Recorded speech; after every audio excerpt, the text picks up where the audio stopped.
Hello, everybody. Happy Friday. It is another episode of the Visto Show for Friday, August the 4th, as I peer down to my calendar. 2023. Why is summer going so quickly? At least we got some nice weather. Hope everybody's doing well. Please feel free to say hello in the comments. Let me know where you're tuning in from. Let me know if you can hear me, see me, absorb me. Okay, maybe don't go that far. Thank you very much for tuning in. We got an exciting, very exciting episode today because the gift that just keeps on giving, Express Entry, has had another crazy week. Crazy? I don't know. Exciting? More exciting than crazy. I think there's a lot of good news and bad news with the new Express Entry stuff, which we're going to get into. Bilal says, how are you? Hey, Bilal, how are you? I'm doing very well over here. Can't complain. Jacqueline says hello. Hey, Jacqueline, how are you doing? Feel free to drop a hello in the chat. Just let me know that you can hear me all right. The sound quality's okay. All that fun stuff. I'm going to probably jump right into it. It's Friday. Up here in Canada land, we got a long weekend coming up, right? Monday is a holiday. I don't even remember what it's called. So probably a lot of us Canadians are, we see the sunshine. We see the 3-day weekend coming up. We're pretty excited for that. But in the meantime, we got a lot to discuss. Minu says hello. Hey, Minu, how you doing? Thanks for tuning in. Really quickly, what we're going to discuss today. Number one is I'll quickly go through the Express Entry draws for this week. Hot tip, there were lots of them, right? There were at least 3, and the reason I say at least is because I wouldn't be surprised if there was another draw today. I wouldn't be surprised if there was another draw while I'm doing this live on LinkedIn. So let's wait and see. Or maybe if you're watching this after the recording, the draw will have already happened. Then I'm going to talk a little bit about the new draw from this week, the trades draw, and how I see Express Entry evolving. Right? Express Entry today is not what Express Entry was in 2019. Heck, it's not even what it was in 2022. Right? Express Entry is evolving for better or for worse, in some people's opinion. We're going to talk about that. I'm going to want to get your opinions on that as well. We're going to talk really quickly about that H-1B program as well, right? In the last 2 weeks, that has kind of come and gone.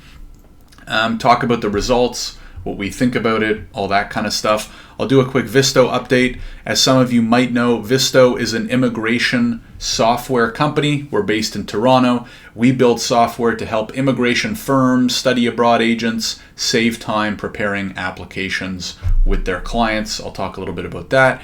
Then if there's any questions, talk about that too before we hang up the skates figuratively for the weekend. Of course, if you have any questions related to these topics, I'm not going to get into giving legal advice on this show, but if you have any opinions, thoughts as I'm going through these different topics, any topics that you'd like to hear my opinion on, please feel free to share them in the chat. Makes it a little bit more of a two-way conversation, which is a lot of fun. So anyways, without further ado, I am going to take a sip of water and I'm going to share my screen and we're going to talk about Express Entry. So hopefully you can see my screen here. I'm going to share this link with you in the chat in case you would like to follow along. Now the big news from this week is that we had 3 Express Entry draws, right? So I'll highlight them. They're right here at the top. The first draw on August the 1st was an all-program draw, right? No program specified, inviting 2,000 people to apply with a minimum score requirement of 517. That is a pretty high score requirement for an all-program draw. The second draw, August the 2nd, 2023, a French language proficiency draw inviting 800 people to apply with a minimum score requirement of 435. Now, if we look back here, there's been a couple. This has actually been the 3rd French language proficiency draw. So what do we take from that? Well, the government's pretty trigger happy with the French language proficiency program for whatever reason. I'm not really sure why. It might just be a very high priority for them. And then thirdly, yesterday, for the first time ever in all of existence, IRCC did a trade occupations draw inviting 1,500 people to apply with a minimum score requirement of 388. Now, Josh, why is that score so low, you might be asking? And the reason would be that I guess there's just not that many people in the trades occupations in Express Entry. Now, why don't we take a quick little look? What does it mean to meet the trade occupation requirements? And what it means is having accumulated within the last 3 years at least 6 months of full-time continuous work experience in a single occupation listed in the table below, Canada or abroad. So let's take a quick look at the table. It's actually a pretty short table. So you can see here there are 10 NOC codes, and in order to be eligible through the trades draw, you needed to have at least 6 months of full-time continuous work experience within the last 3 years. So we can see here residential and commercial installers, elevator constructors, machine fitters, construction millwrights and industrial mechanics, carpenters, plumbers, electricians, welders, blobbity bloobity, right? You can see this all right here. Let me put it in the chat for those of you who are looking to follow along. Now, what do you guys think? What do you think of these draws? What were your thoughts on the 3 draws that happened this week? Did they make sense to you? Were you confused? Etc., etc. I would love to hear some opinions because I'm about to share a whole bunch of my opinions.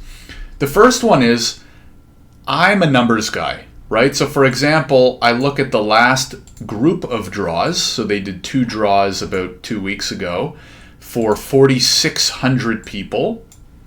And then a week before that, they did 4 draws, and that was 3,800, 4,300, 5,000 people. And then before that, they did 2 draws for 4,800. But up until today, they've only invited 4,300 people to apply. So I'm still thinking they might invite another 300, another 700 people. I wouldn't be surprised if we saw another draw today inviting somewhere between like 300 to 700 people in one of the other occupations, right? Maybe healthcare, maybe STEM, I don't know. We might not, right? But I'm saying if I look at these numbers, what they're telling me is that based on these previous draws, there's actually room for a little bit more if IRCC decides to. Will they? I don't know. Only time will tell. So with that being said, these were the 3 draws for this week. If you have any thoughts, any questions, please feel free to throw them in the chat. Because what I want to do now is spend a little bit of time talking about what this means, right? Based on the last week or based on the last month, maybe is a better question of what we're seeing with Express Entry. What does this mean for us moving forward? Us meaning immigration professionals, us meaning people who might be inside Canada looking to get permanent residence, us being people outside Canada, maybe looking at Express Entry as a way in. Well, I think IRCC has actually painted a pretty clear picture here, right? If we go back to this screen, things changed June 28th, right? So let's look at the last month and a bit, right? This is where everything changed. This is where they started doing the industry-specific draws, and we've seen things go differently from there. Jesnor says hello. Hey, Jesnor, thank you for tuning in. In the last month and change, we've seen the introduction of these industry-specific draws. The other thing that we've seen is, well, a few things. Number one is the all-program draws are being diluted, right? What do I mean by that? If we go back years, we saw, there's a lot of PNP draws there, but if we ignore that one kind of period in time where IRCC was only doing, PNPs or CEC draws, back like before COVID, Express Entry just used to be like one draw every week or two. And it was usually an all-program draw. And once in a blue moon, they'd mix in an FSW or an FST or a PNP, once in a blue moon, right? But it was usually every 2 weeks, an all-program draw, usually between like 2,000 and 5,000, depending on the quotas, etc., etc. What it also meant was that the all-program draw score started to come down, right? Because when you're constantly inviting people from that pool, the average score slowly comes down, assuming you're inviting more people than are joining every 2 weeks. Now, what's happened is that IRCC has started mixing in these. Where did I go? Did I scroll too far? IRCC has started mixing in these industry-specific draws. Oh no, I'm right here. And what that means is fewer people are being invited in the all-program portion, right? So for example, this week, they only invited 2,000 people. 2 weeks ago, they only invited 800 people. 3 weeks ago, they only invited 700 people in these all-program draws, right?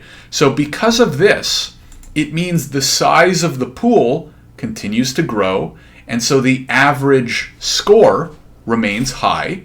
And so when they do an all-program draw, you see a score requirement of 517, 505, 511, right?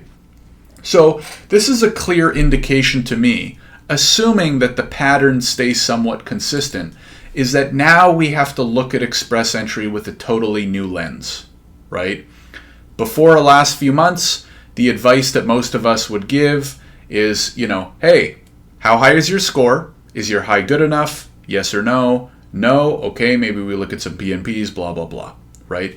Now that score has become so high that if you don't fit under one of these industries, you're going to have a really, really tough time. And what I mean by one of these industries is these 6 industries that IRCC has started doing specific draws for, right? So again, in the last month, they've done a trade draw, they've done 3 French draws, they've done 2 healthcare draws, they've done a STEM draw.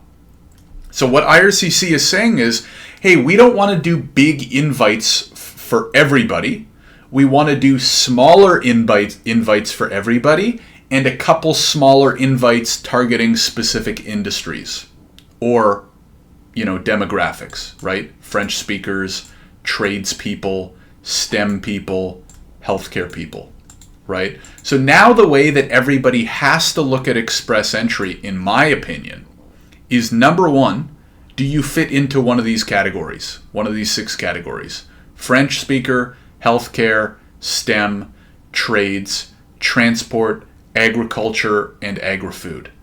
If you don't fit under one of those 6, express entry is going to be very hard for you unless you can get a PNP nomination, unless you can get some work experience in Canada, unless you have a closed work permit in Canada and are building up some Canadian work experience, right? Because if you don't have one of those things, how in the heck are you going to get a score above 500, right?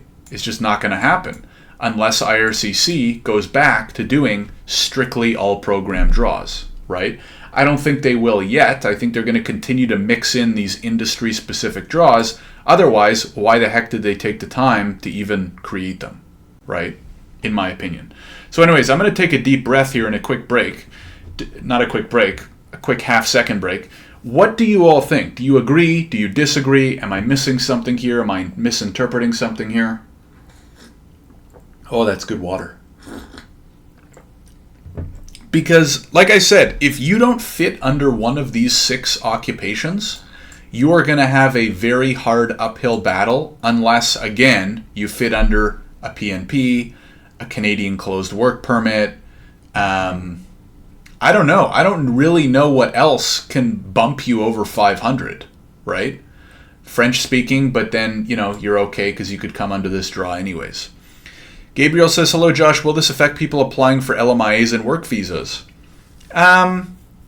Yes and no, Gabriel. It's a good question. I think it's going to affect you in terms of getting PR, right? So getting an LMIA and a work permit is a temporary visa, right? It allows you to come and work in Canada. Most people who come and work in Canada or come and study in Canada have the intention of settling in Canada and getting permanent residence, right? You're kind of graduating up that immigration totem pole to permanent residence, and then maybe if you'd like one day to apply for a passport. The problem is now, when you used to get an LMIA and a work permit to come work in Canada, you pretty much guaranteed that you were going to be able to get PR. Why? Because Getting that LMIA gives you 50 bonus points. And then every year of Canadian work experience you get gives you additional bonus points. So usually it was pretty easy for you to get into like the high 400s, right? 480, 490, 500. Now you have a really good score. Now it'll probably be pretty easy to get express entry, right? The problem now is it's still going to be a little bit hard if you don't fit under one of these 6 programs, right? If you fit under one of these 6 categories, then things are looking pretty great.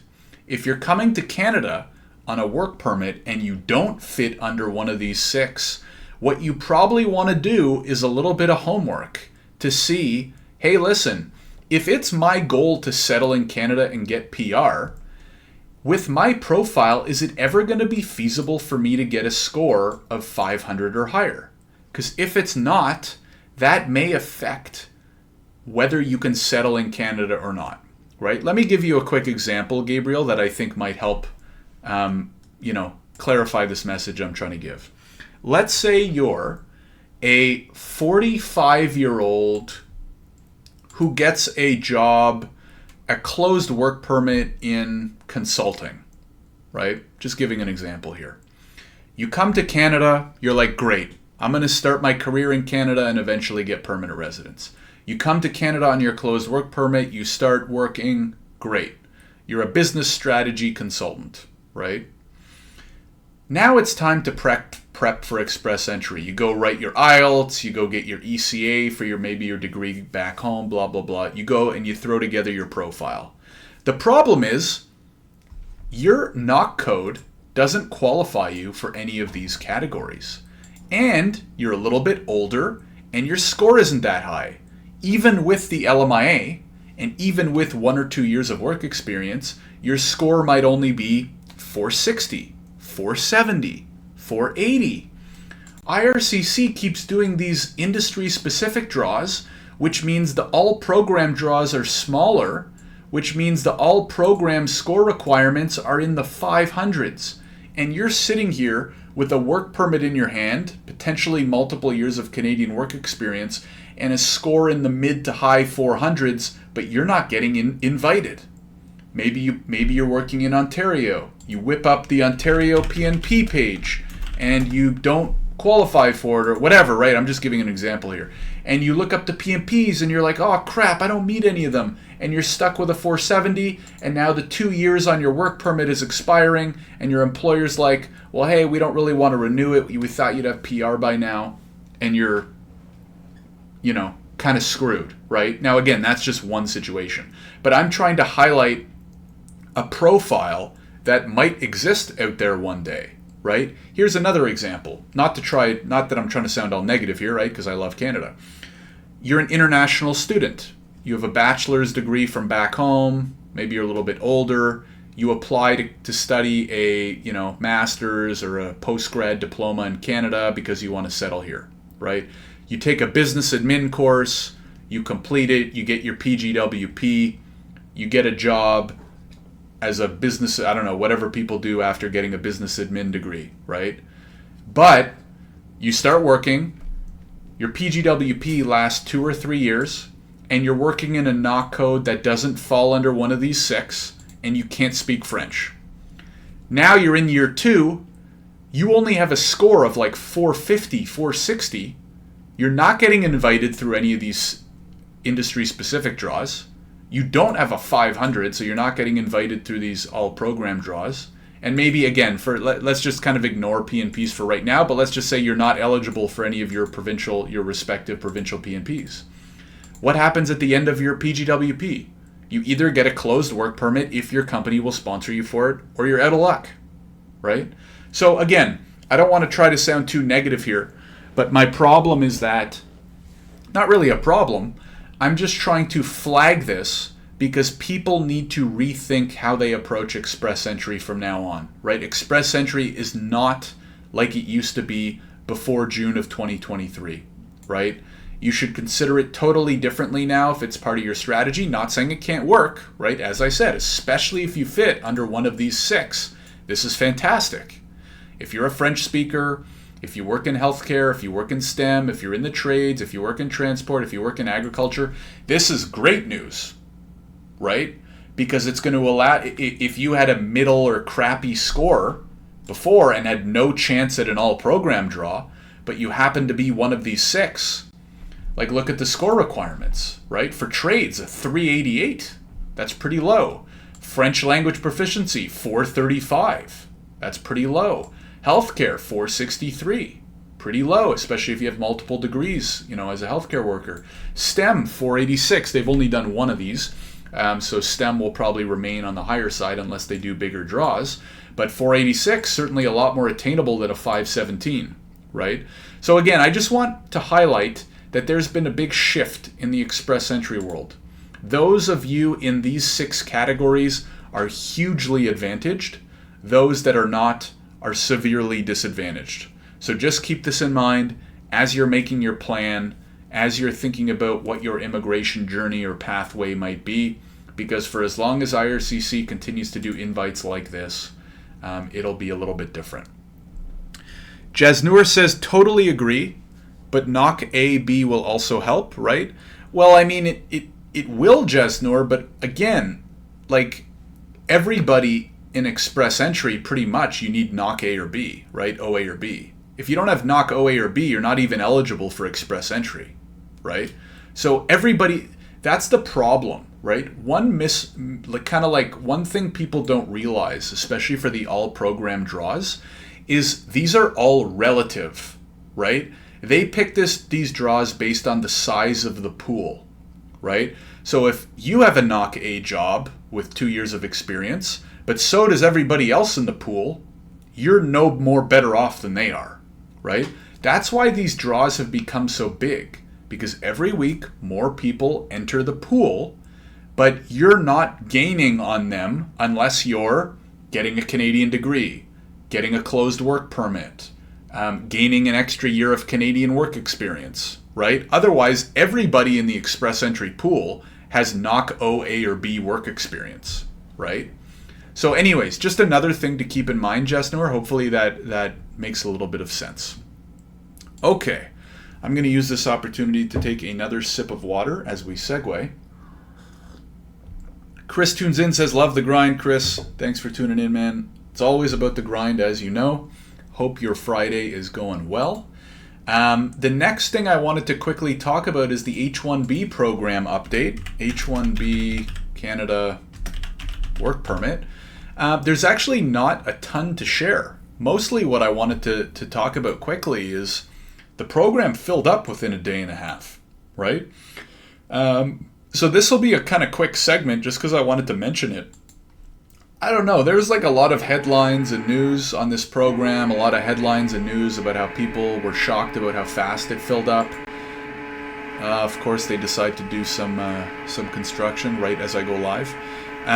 But not a huge surprise, right? I'm a little concerned, as are some others with this program, right? Obviously, within 2 days it fills up. Of course it does, because there's hundreds of thousands of H-1B holders in the U.S. that are years away from getting their green card, right? So my biggest question with regards to the H-1B program, and again, curious to hear if some of you agree, disagree, have other thoughts, is are most of the people applying for the H-1B program, the work permit, just applying to have this as a plan B, right? What's this initiative for? This initiative is meant to keep highly skilled workers in North America, right? AKA, we want more tech workers in Canada, right? That's really what the initiative is for, right? Now, here's the problem. Number one is we have no way to guarantee that they're tech workers, right? If you're on the H-1B, you don't have to be a tech worker, right? You could be other types of skilled workers. So number one, these 10,000 people might not all be tech workers, which is who we were trying to target with the program. Number two is, how many of the 10,000 applications are going to be approved? And then how many of them are actually going to use them, right? You can apply, sorry, there's construction going on in the background. I can't really do anything about it. I apologize.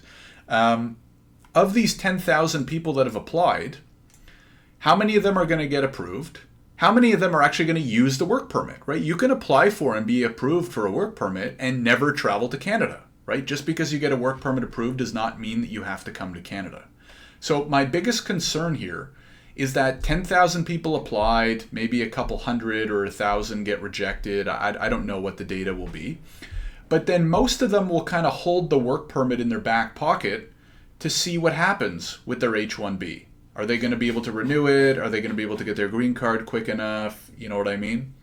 So now, why is this a big concern, right? You might be asking, well, Josh, who cares if they use it or not? If they use it, great. If they don't, is it a big deal? Well, number one, it's a big deal to the people who couldn't get into the 10,000, right? There might be thousands of people who couldn't apply in time who actually want to come to Canada. But again, that's kind of poor design because, in my opinion, they should have targeted people who didn't get the H-1B lottery, right? Those are people who actually urgently are looking to leave the U.S., right? But I digress.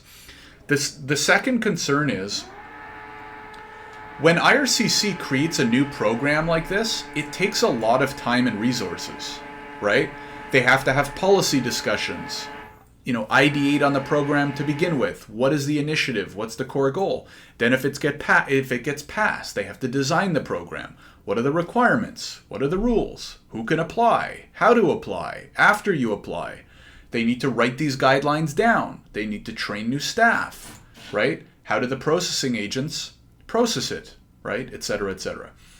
This is all like hundreds, thousands of hours of prep and time. Meanwhile, we still have backlogs for, dozens of other programs, right? So my biggest concern with the H-1B was, is this the best way that IRCC could have spent their time and resources? Right? In my opinion, no. Because if you're trying to target tech workers, number one, the H-1B is not only for tech workers. And number two, we already have programs that attract tech workers. Global Talent Stream is still backlogged, right? We don't see 2-week processing on the work permit side for GTS. We're slowly starting to get back to it. But why don't we take all the resources that we piled into this and just get rid of the GTS backlog on the work permit side? Why don't we just funnel it into more STEM draws, right? When you do a STEM draw, you know the exact knock code of who you're inviting to apply. So why should we just invite all H-1B holders to apply? Some of them might be doctors, some of them might be lawyers, some of them might be consultants who we may or may not need all that much, right? When we can target them specifically by knock code through Express Entry, which is a program that we already have in place, right? So anyways, that's a little of my shtick on the H-1B permit. If you guys agree, disagree, have any other thoughts, think I'm missing out on something, let me know in the comments. I'm going to take another sip before we get into the second last section of the show. Srijana says, it's so ironic that our own graduates are struggling to find pathways for PR, but others who may or may not come, it's a plan B for the majority of the clients I spoke to, are given priority. There are TR to PR applicants still waiting for over 24 months with no news and expiring work permits. Why not funnel the energy there? This is a perfect example, Srijana, of exactly some misalignment that's going on, right? My biggest hunch is that it's a political move to get headlines, right? It got a lot of press, right? Certainly got a lot of press in the US. Oh, Canada's going to steal our tech workers. Oh, Canada's so tech friendly. Meanwhile, as you say, hundreds of thousands of international students waiting for processing or don't have a high enough score because they can't find work or aren't getting invited because the draws are too high and they don't fit under, you know what I mean? So meanwhile, the study permit numbers keep continuing to go up every single year. Right? So there's a little bit of misalignment. I really hope that with the new minister, they can kind of like rejig and simplify, right? Here's the other problem with creating new programs. There's just so many programs, right? IRCC talks about wanting to make everything so user-friendly so that people can apply without lawyers and consultants. This is the exact reason why people need lawyers and consultants, is because they've now created so many programs, so many pathways, so many exemptions that you need a PhD in order just to navigate, which program to apply to, right? So if I were the minister, what I would do is prioritize two things. Number one, get out from under the backlog. Number two, simplify. Simplify, simplify, simplify. Shed all the, if the exemption programs, the exception programs, if we don't need them, get rid of them. Stop creating new programs. Shed the ones that we don't need. Stop designing new ones. Refocus the programs we already have in ways that are most beneficial. I actually think that these industry-specific draws are a very smart move, in the sense that we should be inviting the people that we need the most, right, based on industry demand. So I actually think that the industry-specific draws are very smart. We're leveraging a program we already have created, Express Entry, which is a great program in my opinion. It's just, again, too backlogged now. Leverage the programs we already have to accomplish these goals, right? Do we need more tech workers? Great. Do an extra couple STEM draws. Bring down the GTS processing times, right? Why don't companies hire more tech workers from abroad? Because it's a pain and it's slow, right? If GTS were as fast as it was in 2018, more tech companies would use it and hire tech workers, and then we would solve the tech shortage, right? Why don't people sponsor healthcare workers from abroad? Because it takes too long, and then they have to go through an equivalency process, right? So start inviting them through EE. This is a great idea. I love that they're doing healthcare draws. I know that certain provinces are reducing or removing the recertification requirement. So if you're like a foreign trained nurse, they're making it easier to become an Ontario certified nurse, right? That's great. We don't need a new program for that, right? We just need reduced processing times and better focus with programs like Express Entry and the LMIA process. So anyways, thank you, Srijana, for fueling my fire that is, this topic. Really quickly on the Visto front, for those who don't know, Visto is a platform that helps immigration firms prep applications about 3 times faster, right? So you can see we have, automated form generation with one click. We have document collection, right? We make it easy to collect supporting documents from clients, manage them all in one place, preview them all in one place, merge and compress them all with one click in whatever order that you'd like to put them in, pictures, PDFs, all that kind of stuff. Click save. We do the merge and compress for you. We use AI to generate things like study plans, right? Custom study plans with the click of a button, custom cover letters with the click of a button. So if you are an immigration professional, lawyer, consultant, study abroad agent, feel free to reach out or just check out the website, visto.ai. You can book in with me there or shoot me a message on LinkedIn, of course. What we're automating next is LMIAs. So we're going to have a custom LMIA solution where you can invite your corporate clients. You can gather all the stuff you need, notifications back and forth, tracking, manage all your corporate clients all in one place. Easy to copy and paste onto the online portal, all that kind of stuff. So stay tuned. If you have any questions about that, feel free to throw them in the chat and or reach out individually, and we can take it from there. Srijana says, also they announced the H-1B pathway, gathered as much press, while process nuances were not clarified until the day of the program opening, which also opened on a Sunday. There was so much chaos on a Sunday, okay, you just mentioned that, when that program opened and there were such few instructions. It was utterly puzzling what IRCC was doing. Yeah, so again, Srijana, think about all of the time and energy and resources that went into creating that new program, which then didn't even have a great launch, right? Number one, they launched it on a Sunday, makes no sense to me. Number two is, as you said, weren't enough instructions, wasn't clear, portal kept going down. Meanwhile, did they really accomplish the end goal? I guess if their end goal was to get a lot of press, then great, congrats, definitely got a lot of press. Is it solving the problem that we're trying to accomplish in Canada? In my opinion, no, and the resources could have been much better spent.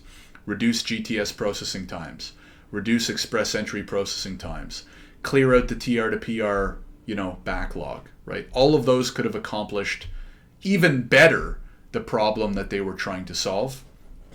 But anyways, I don't want to beat a dead horse here, right? Okay, that's kind of all the stuff I wanted to talk about for today. If anybody has any last questions or thoughts, feel free to throw them in the chat as I buy myself 3 seconds to take a sip of water. Other than that, I'm going to be keeping a close eye out. Make sure that you are following me or connected with me on LinkedIn. The other thing I highly recommend doing is signing up for the Visto email list. I'm going to put a link in the comments because, number one, every 2 weeks I send an email with news and updates about Canadian immigration, some of my thoughts, stuff like that. And I send a reminder about the next Visto Show episode, right? So if you liked watching this, whether you're live or after the fact, and you want notifications before the next episode, definitely make sure to be on that email list. I'm a big fan of email lists. I also have a more personal email list where I share basically my journey as a tech co-founder and immigration lawyer in Canada, right? So if you kind of like my vibe, like Visto, find it interesting, and you want to get my weekly email just on how things are going, building a tech company in Canada, the ups, the downs, all that fun stuff, make sure to sign up there as well. Josh Kreisman tunes in. Josh, how the heck are you? Do we know if this show has been nominated to an Emmy yet? I think it's still a little bit early, Josh. It's only been, I think, like 4 or 5 episodes since I've kind of got back into this good rhythm on LinkedIn. But I think maybe if we give me, 6 months to a year, I'll have a shot at it. Scott says, hey Josh, always informative. Thanks. Scott, thanks for tuning in. I really appreciate it. Hope things are going well for you a little bit more out west. Hope your summer is going well and everything else is good. So that's it for me, folks. I got nothing else to cover. There was a lot to talk about, right? So I'm glad we got into it. I will be going live again every 2 weeks, right? So this show is every 2 weeks on Friday, 12 p.m. noon Eastern time, Toronto time. And if you're following or connected with me on LinkedIn, you should also get a notification. And I usually post the day before saying, hey, I'm going live tomorrow. Click here to get the notification. Scott says, what is the site address of the express entry draws you were showing earlier? I'm not able to find through navigating the site. Let me send it once more, Scott. I think I linked it earlier, but you may have tuned in a few minutes after. Scott, this is the link with the scores. And then I'm going to send another link. This link, if you go to the bottom, helps you understand the different streams, right? So this second link here will give you more detail on which of the 6 categories, what the eligibility criteria are, right? So for you, the STEM occupation is probably an important one, right? Because I know you guys do a little bit of bringing tech workers in. So the tech workers that are in Canada that are looking to get PR should take a second look at that STEM occupation. That can be a good pathway for them. Raj says, thank you. Great session as usual. Raj, thanks for tuning in and for the kind words. I really appreciate it. That's it for me today. Thank you again to everybody who tuned in live, or if you're watching this recording afterwards, either on LinkedIn or on YouTube, make sure to give it a thumbs up or a subscribe or a follow on LinkedIn. Really helps us just kind of spread the word and continue to put out good content.